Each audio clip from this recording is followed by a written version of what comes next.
Hello student, তোমরা কেমন আছো? আশা করি তোমরা সকলেই ভালো আছো। প্রতাপ একাডেমি কোচিং পরিবারে তোমাদেরকে সকলকেই স্বাগত জানাই। তোমরা যারা বিদ্যাসাগর ইউনিভার্সিটির আন্ডারে থার্ড সেমিস্টারে পড়াশোনা করছো, তোমাদের জন্য একেবারে শেষ মুহূর্তে নিয়ে চলে এসেছি পলিটিক্যাল সায়েন্স মাইনরে গুরুত্বপূর্ণ 5 মার্কস ও 10 মার্কসের মাত্র কয়েকটি প্রশ্ন গ্রুপ এ আর গ্রুপ বি থেকে। প্রথমে তোমরা দেখে নাও গ্রুপ এ থেকে অত্যন্ত গুরুত্বপূর্ণ 5 মার্কস ও 10 মার্কসের মাত্র কয়েকটি প্রশ্ন। প্রথমে তোমরা দেখে নাও ইউনিট 1 থেকে অত্যন্ত গুরুত্বপূর্ণ। এখানে যে প্রশ্নটি সবচেয়ে গুরুত্বপূর্ণ আকারে তোমরা দেখবে সেটি হলো মানবাধিকার কি, এর গুরুত্ব কি। আর যে মানবাধিকারের প্রথম, দ্বিতীয়, তৃতীয় প্রজন্ম রয়েছে অবশ্যই তোমরা ভালো করে দেখে যাবে। এছাড়াও তোমরা মানবাধিকারের উৎপত্তি আর বিকাশটা দেখে যেতে পারো, অর্থাৎ ঐতিহাসিক পটভূমি। এবারে তোমরা দেখে নাও ইউনিট 2।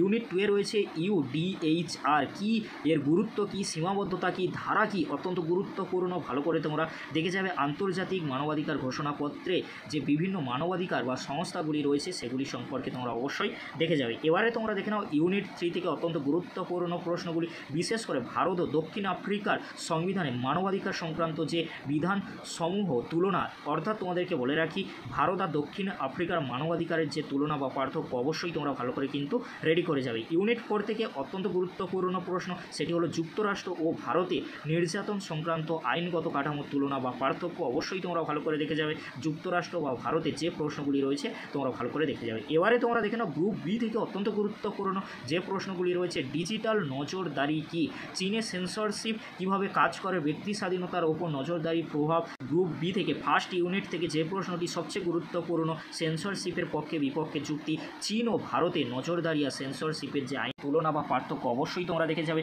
গ্রুপ বি থেকে ইউনিট 2 থেকে রয়েছে সন্ত্রাসবাদ, যুক্তরাষ্ট্র আর ভারতে যে সংখ্যালঘুদের ওপর সন্ত্রাসবাদের প্রভাব তুলনা বা পার্থক্য অবশ্যই তোমরা ভালো করে রেডি করবে। ইউনিট 3 থেকে তোমরা দেখে নাও জাতিভেদ এবং বর্ণবাদের মধ্যে পার্থক্য। এছাড়াও তোমাদেরকে বলে রাখি দক্ষিণ আফ্রিকার বর্ণবিদ্বেষের বিরোধী আন্দোলন আর ভারতের জাতিভিত্তিক বৈষম্য অত্যন্ত গুরুত্বপূর্ণ। ভালো করে রেডি করে যাও, অবশ্যই তোমরা এখান থেকে একটি প্রশ্ন পাবেই পাবে 5 অথবা 10 মার্কসের জন্য। এবারে তোমাদেরকে বলে রাখি ভারত ও পাকিস্তানের লিঙ্গভিত্তিক যে সহিংসতার তুলনা, অর্থাৎ গ্রুপ বি থেকে ইউনিট 4 থেকে অত্যন্ত গুরুত্বপূর্ণ এই প্রশ্নগুলি, ভারত পাকিস্তান থেকে অত্যন্ত গুরুত্বপূর্ণ এই প্রশ্নগুলি তোমরা শেষ মুহূর্তের জন্য দেখে যাও। অবশ্যই তোমরা এখান থেকে সমস্ত প্রশ্ন পরীক্ষায় কিন্তু কমন পেয়ে যাবে আশা রাখছি। তাই